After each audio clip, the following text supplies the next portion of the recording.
All right, and we are back. And ladies and gentlemen, it is an absolute honor to sit down with my friend and the legend, Avery the Lap Slayer Dreher. Bro, welcome back. What's going on, man? Thanks for having me back on the pod. Listen, man, the honor is absolutely all mine, Avery. And of course, my son Rossi told me to tell you hello, right? As I Yeah. told you earlier. So he wanted me to do it live on the podcast. So there you go. Oh yeah. Um, Bro, it's always an honor to see you and Ella and John at the races. It's one of my favorite things to do is when we cross paths. I know we don't get to spend a whole lot of time together, but we'll talk about the Jersey venture at the Yeah. end. Um, Totally over it. right. So listen, Avery, man, we got a lot to talk about. I mean, you've had a busy year, 3 different motorcycles. So, man, let's talk about the 2025 season, man. How did it go for you? Take us at the first round at Daytona when you was on the R7, if I'm not mistaken. R7, yeah. I Yeah. mean, going into the season, it was kind of rough. I didn't have a full ride going into the Twins Cup series. We had a couple opportunities, but stuff falls through. You know how it goes. We ended up finding an R7 to ride at Daytona. It was actually, I believe, it was Hayden Schultz's old bike, which is pretty cool. So the bike handled well, but it just wasn't the quickest. So I was at a pretty good disadvantage going around the high banks. But we actually did a round of testing at Jennings GP the weekend before Daytona. So I was able to get to grips with the R7. And I actually did the last round of the Twins Cup at New Jersey in 2023 on the R7. So it wasn't necessarily a new bike for me, but yeah, I mean, it felt like a new bike, different suspension, because I rode the Aprilia all last year. So I guess I just had to get to grips with it. And going into the first round, I was confident because I friggin' love Daytona. Who doesn't love going around the high banks? I mean, the goal is always to get some podiums, to get the dub. But the bike just wasn't quick enough to keep up with the Vance and Hines bike and the Roman bikes, to be honest with you. Oh, yeah, they're fast for sure, right? But I mean, you still that weekend, you still had a proper mega weekend considering, Yeah. the bike wasn't fast. Your talent still shone through the lap times you were able to achieve Yeah. in your placement in the race. So It yeah, was funny. My lap times on this slower bike were only 3/10 off of my Aprilia times last year. So I mean, I still did some fast times. So I got double top fives, got some solid points on the board. Yeah. Race 2, I was only a second off the win. That last lap, I wanted that. I wanted that freaking win, and I knew my bike was underpowered. So going through the infield, I was almost crashing every corner, to be honest with you, trying to keep up with them. And then on the straightaway, they just gapped me. So it was kind of pissing me off. So I mean, I just wanted to push like hell that last lap and try to make something happen. But I mean, 2 top 5s to start the first round wasn't too bad. So it was absolutely amazing. 110%.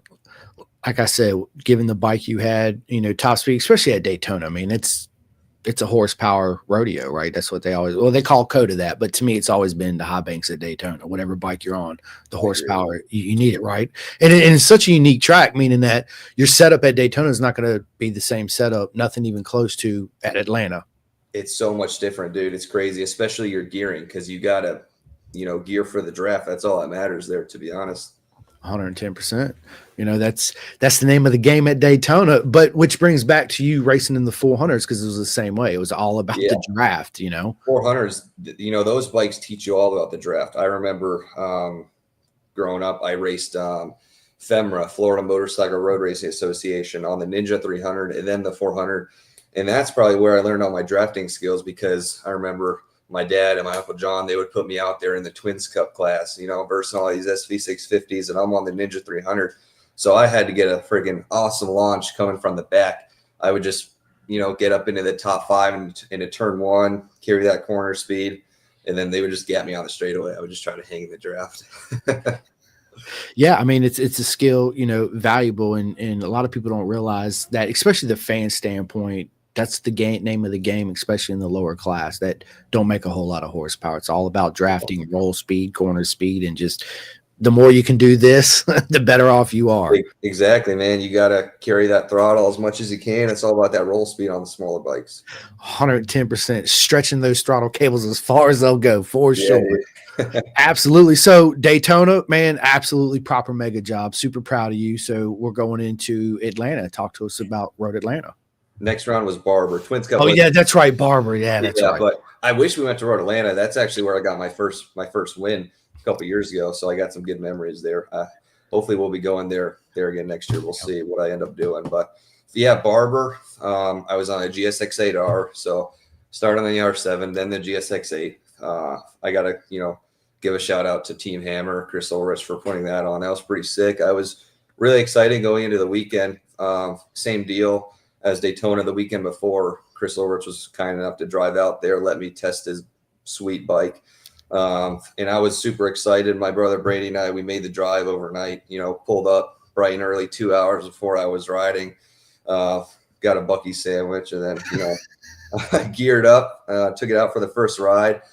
It was actually, I believe it was the bike Rossi Moore rode, so his setup was still on there. We ride pretty differently, so I had to change it. But, I mean, from what I remember, the Suzuki, you're sitting in a different position than the Aprilia, but the bike was sick. I mean, it handles great. It's got a pretty solid front end. And I like Barber, so I did some solid times during the test, and I was confident going into the next Moto America weekend. But it was a little rough, to be honest, before the races because I crashed my first flyer, which was unfortunate in FP1. Just gave her a little bit too much beans at the beginning. But, I was a little banged up, to be honest, going into the first qualifying session. But the team got the bike fixed up, and I believe I qualified middle of the second row or something like that. Did a decent time. Then 10 minutes before race one, Chris Ulrich changed the springs in the bike. We had to put a different setup in there. And then, as the race went on, DeMario wasn't pulling away. We were staying pretty even. So I was like, all right, I'm just going to go for it, man. I want to take the dub on this brand new bike. So I saw where he was strong, where I was strong at. And, the Suzuki is a little better in the, I guess, the tighter corners than the Aprilia, in my opinion. So, yeah, I mean, I had a fun time on that bike. I wish I got some more seat time. Was it a big transition coming from the R7 to the GSX-8R? Yeah, I mean, body style, not so much because the tank is, narrow as well. I like it when I can tuck pretty well because I'm 6 foot, 165 pounds. The Aprilia, the tank is too wide to tuck. So, I mean, that's one of the big deals for me. So I could tuck pretty well on that thing, which, cuts down some time. But they handle completely different. The front ends are not similar at all.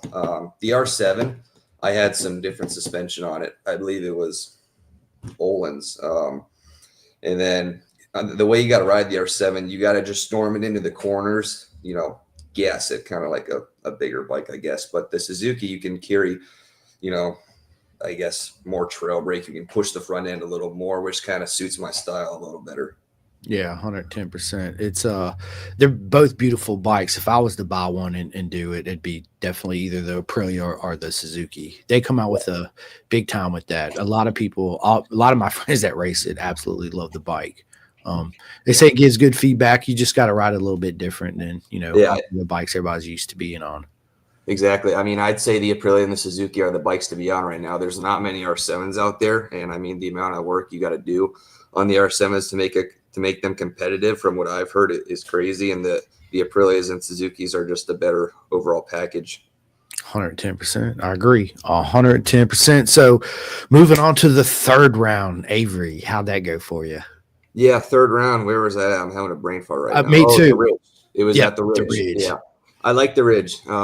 I've had some good results there. I like the atmosphere there.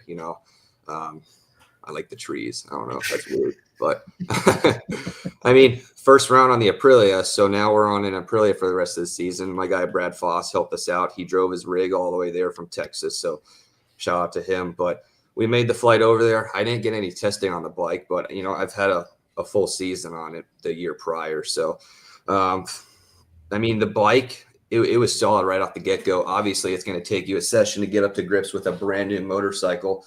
So FP1 wasn't the best. I did some decent times, but nothing crazy. But the weekend was kind of rough. I crashed in Q2 trying a new line. I hit a bump or something, but the bike was solid. It was decently quick. So ended up with a third place podium there in race 2, which was it made me happy because I just want some points on the board. On Saturday, I crashed trying to go for a pass, just a little bit too eager. But, I guess that happens when you're, I don't know, trying to learn a new platform. But, you got to take it as a lesson and just keep going. But, yeah, I mean, some solid points on the board at the Ridge. And it was my first weekend on the Aprilia. So, you just had to get that out of the way, get some solid data on the bike for the rest of the season.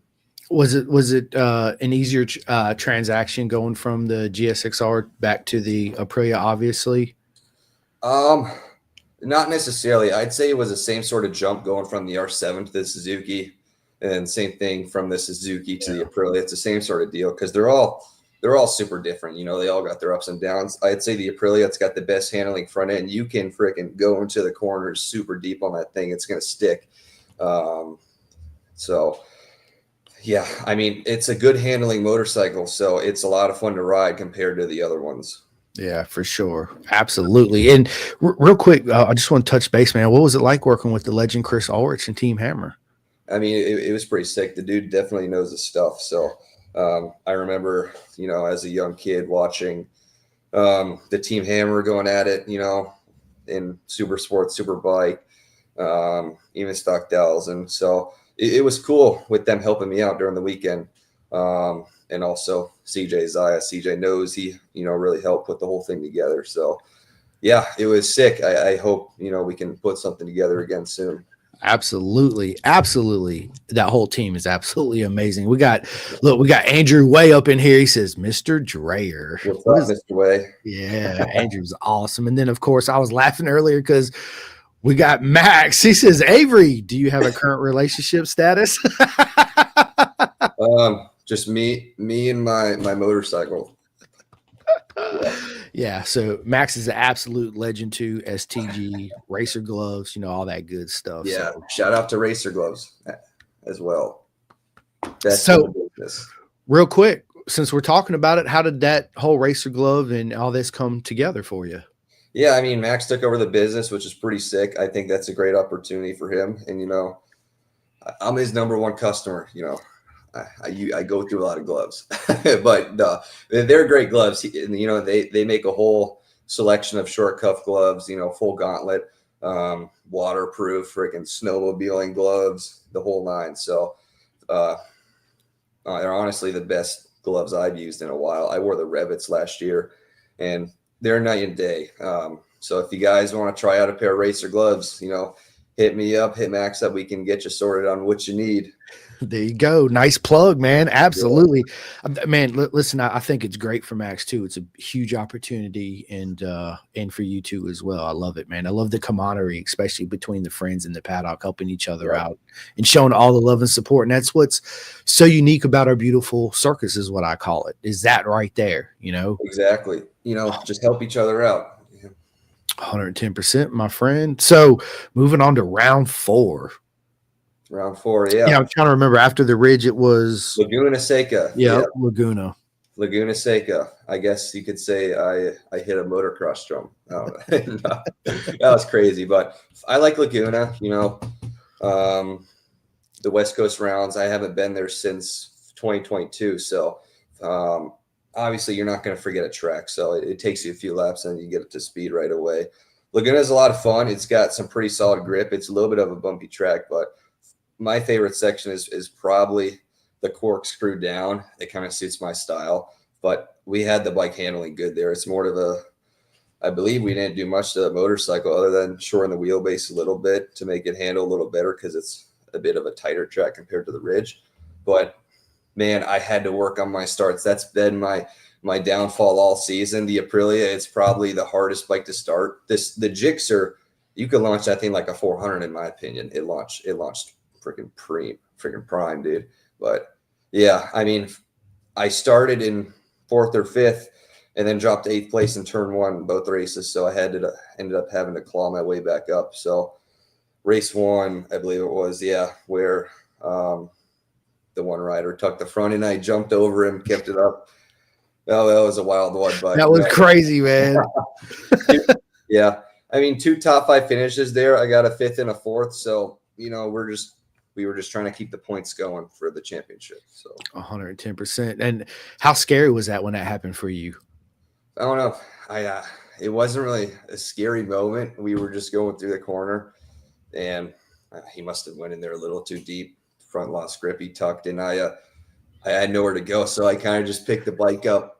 Took my legs off the pegs and jumped them. You gotta do what you gotta do, but yeah, kept it upright. I believe we bent some sort of bearings in the front end of the motorcycle, and we didn't know until VIR. So I don't know.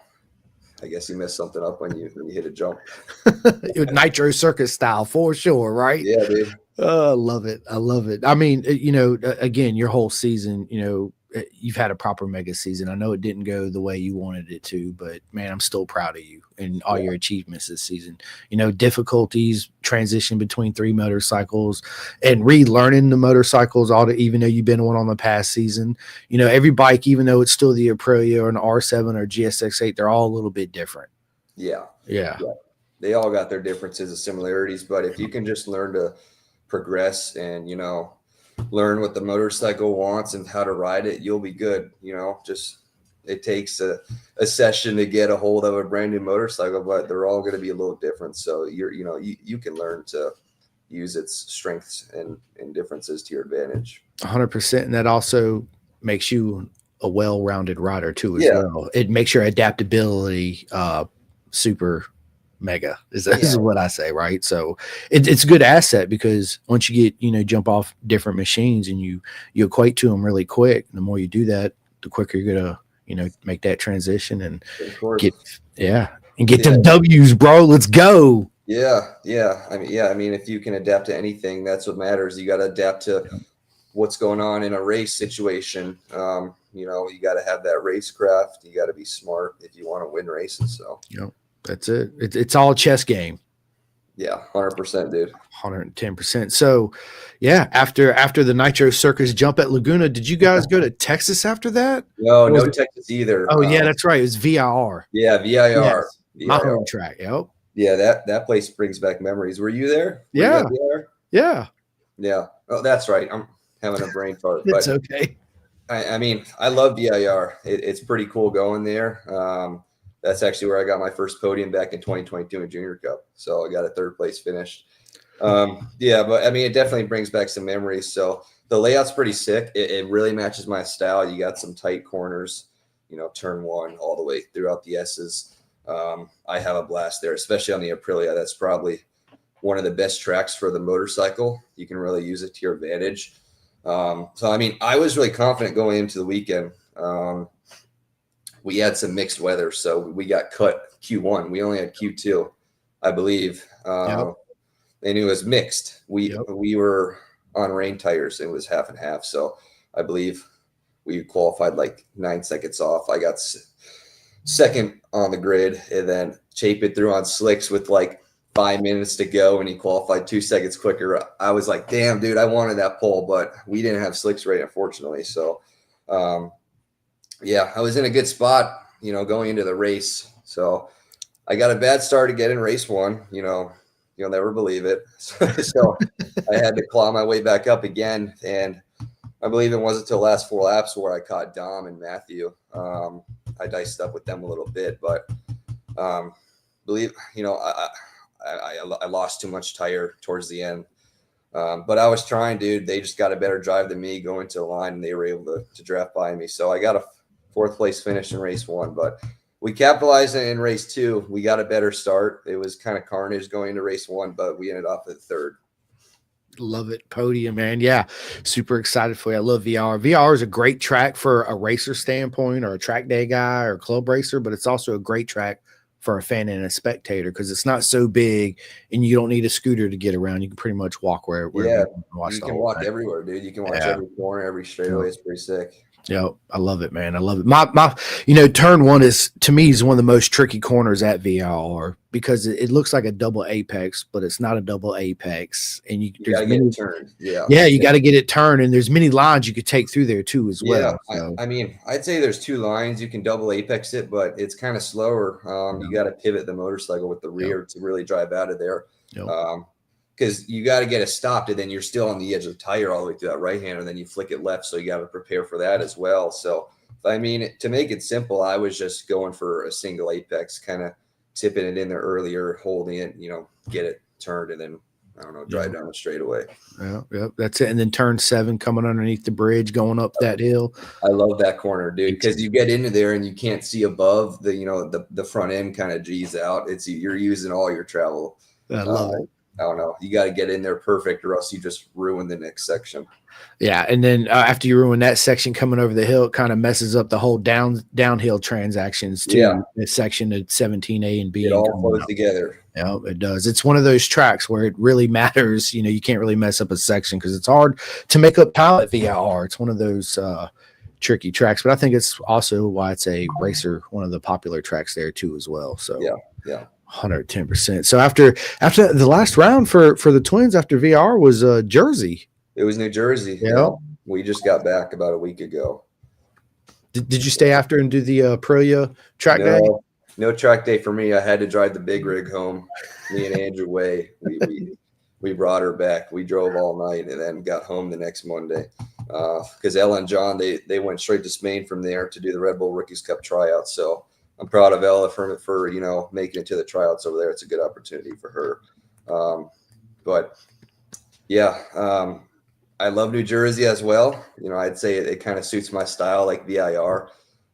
It's a pretty cool layout. It's actually my favorite track. I like it a little better than VIR, but yeah, with the new pavement, it's definitely got a good amount of grip. So we ended up fixing the gremlins, with the front end of the motorcycle. So we're in a good qualifying position, and then I wanted to give it 100%, not 100% because then you're crashing, but 95%. I wanted to get some wins. It was, dude, in Jersey this year, it was, we had great weather for once, which is crazy.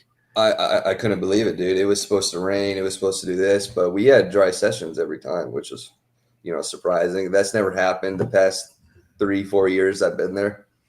Yeah, absolutely. Right. We didn't have no monsoon, no flooding. It did rain a little bit, but that was it. It wasn't anything crazy. So it was nice to actually get some dry time and get some setup on the bike for once. Cause I remember, it was 22 or 23 where we had like a hurricane or monsoon roll. 23. Yeah, man. It was crazy. It was crazy. It was raining all night. It was muddy everywhere, dude. It was miserable. Especially back behind the garages where most of the privateers are. It floods. And where P1 parking and all, it's a swamp is what it is. Everyone in the garages is all good, and then the privateers in the back set up in the grass. They're get all muddy. Everybody's got gator waders and bibs on, sloshing through. There's literally, the water's deep. It blew my mind in 23, and I was hoping this year. I was like, please just let us have at least 2 days of just good dry weather, right, to race. If it rains one day, it's cool. We'll take it. Exactly. But, yeah, mostly rained at night. A couple funny stories there. At Jersey, it was a proper mega weekend. Absolutely. He was hanging out with Khomeini and AGV Sports Group. I ended up wrecking my scooter, which is out in my other room. It was, I don't know, 1 o'clock in the morning, bro. I had to go to the bathroom, so I jump on my scooter. I didn't cut on the light. I'm just ripping through the freaking parking lot. Cut around the corner where CF Moto is, and I didn't see the cone because my dumbass didn't have my headlight on, and I just – what your natural thing, grab a handful of front brakes, flipped over the front, landed on my hip. Yeah, still got a big bruise on my. Dude, that's crazy. Was the bike all scratched up? No, dude, I only bent my my brake lever a little bit on it. That's it. So that's not bad. No, it's not. But yeah, I got up, looked around. I hit so hard it blew my shoe off. I had to put my shoe back on, and I was laughing. Right, I was like, "You dumbass." Yeah, but anyway, and then of course, me, you, and Casey, right? So I mean, Ryder. We were sitting there. So this is how it all started. I'm over there hanging out with Casey Davis and Ryder and everybody. Avery's right here, right across. So I'm over there talking with Ella and Avery, and then Ryder comes out. He's like, "Hey man, you ever done a 10s unit?" And I was like, "Please, yes." He's like, "I bet you can't take the high strength." I was like, "Let's go." So I sit in it. I do it all the way up, and your fingers naturally go like this. My arm kept coming up. Maybe he's like, "Dude, you're making that happen." I'm like, "Bro, I am not." Hold my elbow, right? And then we had to do a little convincing for Avery to do it, and then we finally convinced Ella to do it. But man, how fun was that, dude? It felt weird. I've actually never done one of those units, but your hand was going like this, and I was like, dude, you're faking. And then I tried it, and my hands were cramping up. It's weird. It don't hurt. It's just this weird sensation. It's a unique sensation is what it is. So Yeah. yeah, I actually video recorded you and I caught the tail end of Ella where they turn it on real strong and she pulls her leg up and her toes all curling and she's like, she's pulling the leads off of her. Yeah, hilarious. It feels weird when you turn up all the way. Ryder had that thing cranked up. Yeah, he did with me too. It was absolutely. I love those shenanigans we do there at the track. It's always fun. So this off season going into 2026, I know you really don't have any plans right now, but listen, Avery, something's going to come together. You're going to be back out there, and not only are you going to be back out there, you're going to be on the top step and be another champion again, 110%. But during this off season, has your training regimen changed at all? I mean, not necessarily. The off season is just, preparation for the next season. So you can take a chill for a little bit, but I haven't really changed my training much. I'm still doing the same old routine. I do a mix of strength training and cardio every day. So I try to stay lean, maintain my weight and cardio, but I want to be strong too when you're, manhandling these twin scut bikes, super sport bikes. I don't know. You got to have the strength to push it around. But I mean, I like working out too. I like exercising, so it's fun. I'm not going to change it up. I also, I do a little bit of mountain biking here and there. And I got a new hobby. I just got a mini truck, a Mitsubishi. It's a 1997. So we're going to fix that thing up, put some wheels on it and drive around town. It's going to be sick. Love it, man. I love it. That is a small truck. Isn't that the Mitsubishi? Isn't that called the B3000 or something? That might maybe that's the Mazda. Yeah, that's the Mazda. They call this one the mini cab. I got the base model. So I think it's a little smaller. Are you going to put a chain wheel, steering wheel on it? Yeah, dude. We're going to put a massive shifter up here on the tiny truck, dude. My knees are up at the wheel. I'm going to be posting some content on my social media about it. It's going to be sick. It'll be Avery will be the new Ken Block videos out there, the guacamole or however you say it. Yeah, dude, let's go. I love it, man. I love it. So what are you doing for work in the off season? Yeah, so I work for Sport Bike Track Gear, sales and all that good stuff. So I actually work from home most of the time. So I go up to the warehouse as well, do some work up there every so often with my boy Max Van. I don't know, got to make some money as well. So I mean, I like what I do. So doing that, it's a full-time job. So I do that, every day, and then I'm working out as well. So during the off season, I guess I could focus on that a little bit more than racing, but when racing comes, doing a little bit of both. So that's it. Max says Avery is now a changed man. Yeah. Because I got the mini truck, dude. I love it. So who's the biggest clown in the paddock, you or Max? Biggest clown? I don't know. It's probably pretty close. I don't know. I would say so for sure. Maybe we're tied, but I can do more. I can probably do more push-ups. Bro, all right, here we go. Right, challenge accepted. Let's go, Max. You heard it.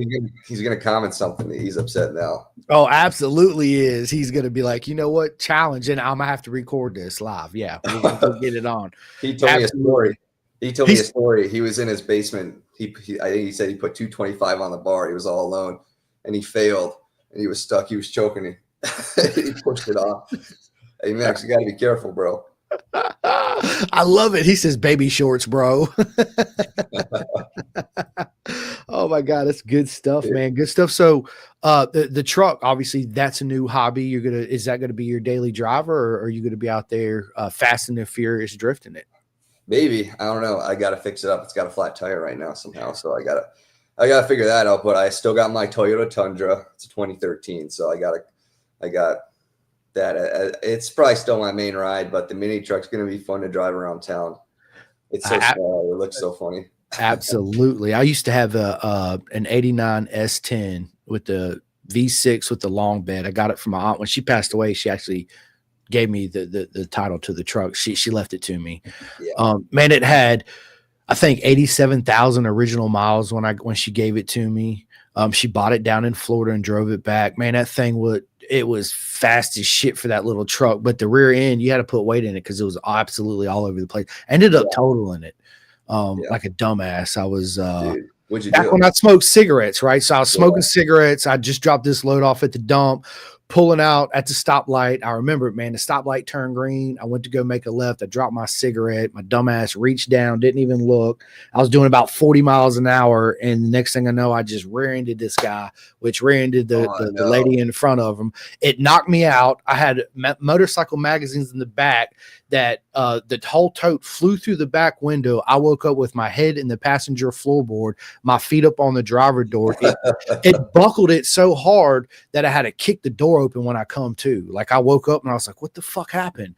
Right. And I tried to open up the door and it freaked me out because I couldn't get out the truck. So I had to kick that bitch out.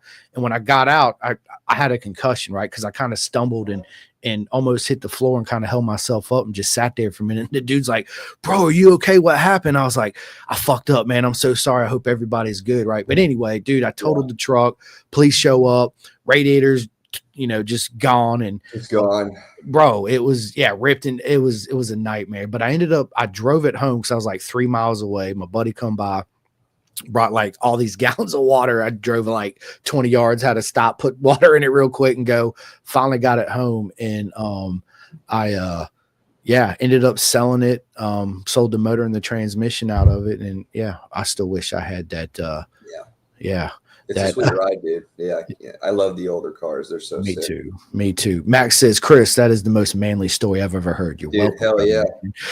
He said, smoking cigs in the S10. Let's go. That's the name of this episode, smoking cigs in the S10. Now, man, I used to smoke cigarettes, man.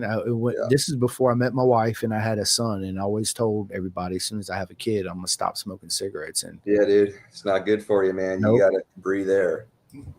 Facts, right? So my son's 12. I ain't smoked a cigarette in 11 and a half years. So I stopped when he was 6 months old. Keep it going, dude. That's good to hear. Yeah, man. I ain't absolutely not going back. I can't stand the smell of cigarettes or any of that. My wife smokes, so she's got to go outside to smoke cigarettes. So absolutely. That's freaking funny, man. So man, 2026. So looking forward to your season coming up. Yeah, I'm looking forward to it. We're going to keep preparing, training,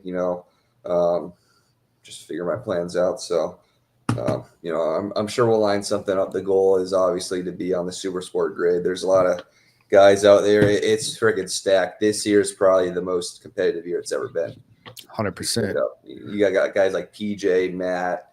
I don't know. There's like the top 15. I feel like anyone. Scott, all of them. Yeah, they're all crazy. Absolutely. To me, it's the best class in Moto America. I agree. I think it's better than Superbike. I find it more entertaining than Superbike. 100%. So I mean, we'll see. We'll see what happens next year. So we're just gonna, take it by year, and we'll figure our plans out. Absolutely. One question I do want to ask you is, what's your thoughts on the Talent Cup? I think it's cool. I never ran the bike personally, but I mean, I don't know. It seems like they've been dealing with setup issues because the things chatter so much. I don't know, but I feel like I'd have fun on the bike. I'll have fun on anything. So my sister, I think she enjoys it. She's had a lot of fun on it. It's a lot different than the 400. The chassis is a lot stiffer. But I mean, I'd like to see it stick around and see what happens with it in the next few years. Yeah, absolutely. What changes would you like to see in our sport right now? Right now, I think we need a better platform for riders to go overseas, because that's where we need our younger riders. I don't know. I feel like if we were on like an NSF 250 over here to start off, just like British Talent Cup or anything like that, we'd have a better platform, because then you're already on, a true GP chassis that everyone else is on, and you're already prepared to go overseas and, I don't know, do like Moto 4, pre-Moto 3 or the British Talent Cup, for example. So if we have a better starter platform, it'd be easier for, us Americans to get over there. I mean, I don't know. I think that's where we should start. Yeah, I think we got to have a better infrastructure. We got to have, the biggest thing over there too is it's a lifestyle to them, right? And they have various kart tracks. You can go out and ride every day, and it's what, $10-$20 a day. You can go out there and ride. We don't really have anything like that. And they ride every day, right? And unfortunately, if you're not in Florida or somewhere where it's warm pretty much all year round and you're local to a track where they're actually open and you can go and afford to do it, then yeah. Yeah. Yeah, I mean, I was talking to Ryder Davis at New Jersey. He told me like a track day over there is like $20 a day, which is crazy. Over here, you're paying like $70. So to go and ride anywhere, and then we don't have tracks everywhere like I'm sure they do in Spain or Italy. I don't know how it is, but our tracks are less abundant over here. We don't have as many, so you got to take what you can get. For me personally, I don't have the opportunity to ride every day like I don't know most riders overseas would, so try to ride as often as I can. I bought a Z125 to go do circle drills at the cul-de-sac just to keep my skills sharp, work on some stuff. So that's always good to do. Absolutely, man. You're never too skilled for circle drills. I'll just say that. You can always do some more. Or the eights, yeah, all that stuff. That's part of it. It's and that's something you see when they post videos. They're constantly doing circle drills and And I've talked to several of my friends out there, and they say that's one of the worst things that they hate to do is the circle drills, but it's so important to stay on. It's so basic, but it teaches you a lot. I mean, you see MotoGP riders; they're still doing the circle drills, the figure eight. So, I mean, if you don't like doing them, you just gotta get it done. You're never too old for circle drills. Facts. No, facts. I mean, dude, yeah, I do too. So Jason Bartlett says, what is your best advice for a kid coming up through the club ranks now but aspires to run MA twins probably? I would just say, I don't know, keep chasing your dreams. If you got a goal, don't give up. That's what I've always believed in. Just believe in yourself and you can't lose. I don't know. I'd say follow a training regimen, so you can keep progressing. So if you're doing club racing right now on, let's say, an SV650, you got to build the skill set to be able to, I don't know, run with the faster guys and twin scup, study the other riders and just, figure out what you got to improve on, step by step. So it's a process, but I mean, just don't give up. You can do it. Yeah, 110%. Iron sharpens iron, right? And that's something, Avery, you do too as well. You go out and you'll get behind some. Let's say I'm gonna use Demario or Hank for an example. And you'll be behind them, and you said this, everybody's got their strengths and weaknesses at every track, right? And you'll figure out what they're doing a little bit different and applying that to yourself the next time you come up to that lap to try to make that difference up to create that opening pass opportunity, especially if you're stronger on the back section, but he's stronger on the front section. Now you got to figure out somewhere in the middle to make that pass. Yeah, 100%. Like Hank, the kid's been really good in the braking zone all year. He breaks deeper than anyone else. Sometimes I struggle to pass him, but if you can just figure out how to be stronger than him where he's strong, you can beat anyone you can. If you see a guy that's 2/10 quicker than you a lap, just get behind him in a qualifying session. You can see what he's doing. It only takes a lap, and then just improve on yourself. You can always cut down some more time. And if a rider's quicker than you, you got to, look at sector times, look at what they're doing on the TV and figure it out. Yeah. 110%. Max says, bro, training the mini truck every day.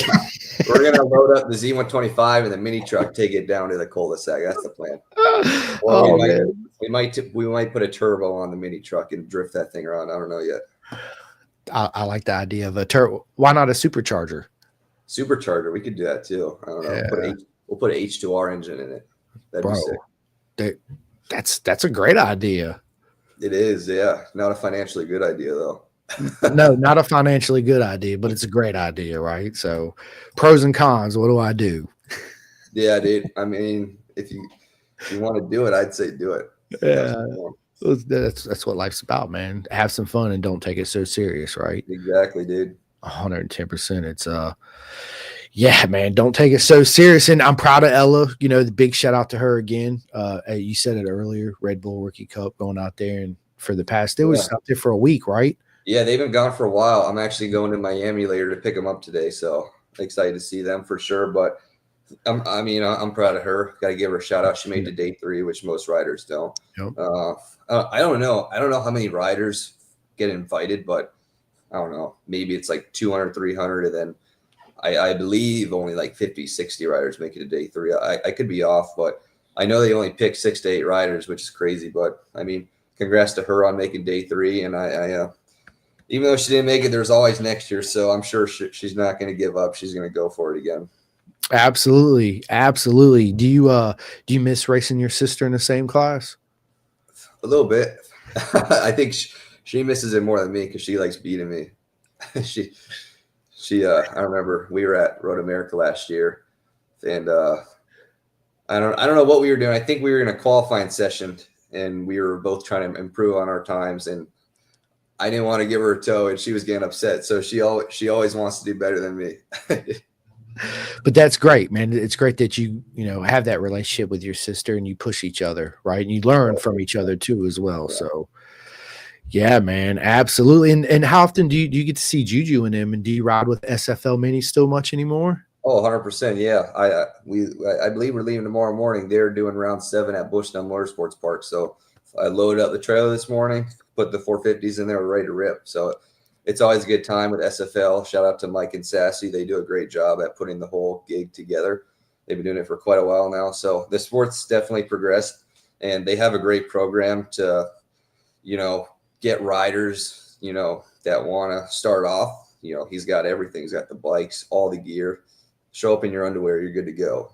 Good to go. You got to have a little bit of money, but, it's a fun time. So I love ripping the Supermoto. Probably my favorite training bike. So gonna have to throw some new tires on there tomorrow and we'll rip. Dude, that video you posted, I forget what track you was on. I think it was turn 4 where you're coming through and sliding the front and sliding the rear, and you ended up doing like a 360 spin and kept it up. I was like, bro, that was going down the bridge at Bushnell. Yeah, oh, that's mega, man. I was like, shit, so badass, man. Dude, that was sick. I don't know. I think I tucked the front. I didn't want to give it up, but I just did 360. That was awesome. Maybe we'll try to remake it. I don't know. It might not turn out well. I mean, hey, it just shows the skill and the talent you have, man, for sure. I love Supermoto, and I'm also a big fan of endurance racing. I think endurance racing is one of the best training ways you could train to, because you get the most seat time. You're on a bike that's not specifically set up for Avery or me, clip-ons, rear sets and the brakes, and you got to adapt to ride that bike and still be fast on it, which brings better skill sets to you at the end of the day. So 100%. I mean, endurance racing, you're right. It is probably the best training that you can do to prepare for like Moto America, because you show up on a bike, you're riding for an hour. That's the best way to learn how to be consistent. You could be fast, but if you're not consistent, you're not going to do anything. You can do a minute 30 here, and then if you do a minute 33 the next lap, you're not doing anything. You got to be consistent and learn how to conserve your tires, especially in like a longer race on a track that, chews up tires. You got to learn that skill set and how to maintain that. 110%, man. 110%. Have you ever considered racing overseas, like in BSB or? Yeah, I actually wanted to go to BSB earlier this year, but it's a lot. You got to pay for the flights. That's a good expense. So maybe next year we'll look at doing some BSB rounds. I know they got the Super Sport Championship and the Twins Cup Championship as well. I know Gus Rodeo's going over there to do that. So that's what brought my attention to it. I think it would be pretty sick because they look fast over there. They're not slow for sure. And it's a well-rounded series. So that's the goal, to do some stuff overseas next year. I don't know. I like Moto America though. I think they're growing it. Sport's doing good. So I'd like to do a little bit of both next year. Yeah, I'm of course I love Moto America. Huge fan of BSB. I'm quite vocal about it. It's the TT, then BSB, and then everything else below it. It's the fact that they race super bikes with hardly any electronics on it, right? So it's old school, proper way of racing, which is they're racing 230 horsepower motorcycles with hardly any electronics. Dude, it's like it's crazy, and in the rain too. Those bikes are spinning up. I can't believe it, but I think that's what we need over here. Like, I don't know, the stock 1000 class, we kind of got that. But if you make all the super bikes just pure stock, like same rules over there, I think the racing would be so much closer, because that's what you want. That's what the fans want. You have these, I don't know how much the super bikes cost, but I know if you're a privateer and you show up, you want to do super bike. If you got a little bit of financial backing, you still don't have enough to put out a competitive bike like Attack Performance has or Warhorse. Their bikes are insane, dude. It's crazy. But if we have a stock class, the racing will be crazy, just like over there. I mean, you watch it, the fans are going crazy. Yeah, their super stock bikes got more electronics than the super bikes, which it always blew my mind. I'm like, dude, coming from a super stock and jumping on a super bike, it's like a whole completely different skill set, right? To me, listen, I love the electronics. Okay, I think it plays a vital role in importance to the way that motorcycles, especially how powerful they are becoming. I think it'll make a track day club racer comfortable racing a 1000 with all that horsepower, right? That's what the electronics allow you to do, right? Not be scared or timid of it versus, but I think it takes a little bit away from the natural skill set of riding a motorcycle. Yeah, naturally. Dude, you gotta learn how to control with this thing right here, just the throttle. And that's why I like riding the 450 so much, because that's like a freaking super bike on a mini track. You got all this power, you gotta learn to control it. And that's what's taught me how to control like a rear tire slide when you're exiting a corner, because the 450, that thing wants to rotate on you so much, you got to learn how to control it. So I think if riders just start off on a bike that has low electronics, I mean, most bikes do, most production bikes, like, I don't know, a ZX6 or something, they're not going to have much on there. My Twins Cup bike, the Aprilia, it's actually got a good amount. You got engine braking and all this, but I turn it all down because it just makes the bike slower. So if you can learn how to control the bike with just your mind, I don't know, you got to have that hand-eye coordination, learn how to control it with the throttle. So you'll be good if you've got that. 110%, man. And as we were speaking about Gus, man, big shout out to Gus. Good luck out there. The last 2 rounds of BSB, you got this, bro. And if anybody's interested out there getting any graphics or anything done, whether it's a wrap for your bike, your truck, your car, like Avery's going to do on his truck, right? Look no further than the GRG Designs, baby. Let's go. Yeah, man, I love BSB. I love the circuits. They're all unique, just like our circuits here in America, right? We hear a lot of the Europeans want to come over here and race because Moto America is the shit. I mean, it's awesome, and it's good to see that. I would love it to go back to the old days where we had that Translogic championship where we had BSB and Moto AMA come together, and that'd be sick. Yeah, that would be sick. I think like the Moto America tracks and the BSB tracks, they look very similar. I mean, they're both narrow. Probably a little bumpier than like a MotoGP track, but I don't know. You got a track like Cadwell Park, then you got a place like Road Atlanta. It's freaking skinny. You don't have much room for air going through the chicanes and stuff. So I think that's what makes it exciting. MotoGP is a different story. Their tracks are pristine, but you got ours. You got to dodge these bumps, go over these rumble strips. It's fun. I like our tracks. I do too, man. Absolutely. And speaking of Cadwell Park real quick, it's absolutely my favorite racetrack in the world. Seeing it in real life and seeing that mountain jump, it's like, holy shit. But on TV, when you're actually there in the race, like coming down that back section, it's a left and then a right, but it's a slow corner. It's a slow going into there. It looks wild. I want to go there one year and just spectate there, watch them jump. I played on the video game on Ride 5. We all do. I remember we like to take each other out there. Just don't friggin' break. But yeah, it's a lot of fun. I'd like to make it out to that track and, spin a lap or so around there. Oh, yeah. I plan on going back either next year or the year after, 110%. And literally, I remember when I showed up and I'm looking at it because I was like, I got to go see the mountain jump. I mean, it's like when you go to Laguna Seca, you got to go see the corkscrew, right?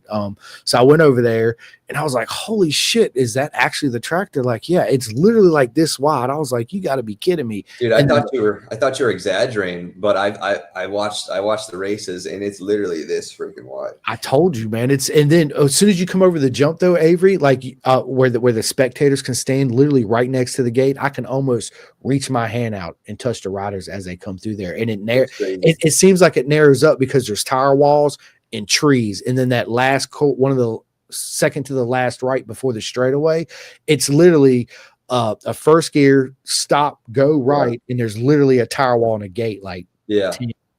It's crazy. Bro. It's the same stuff over here, dude.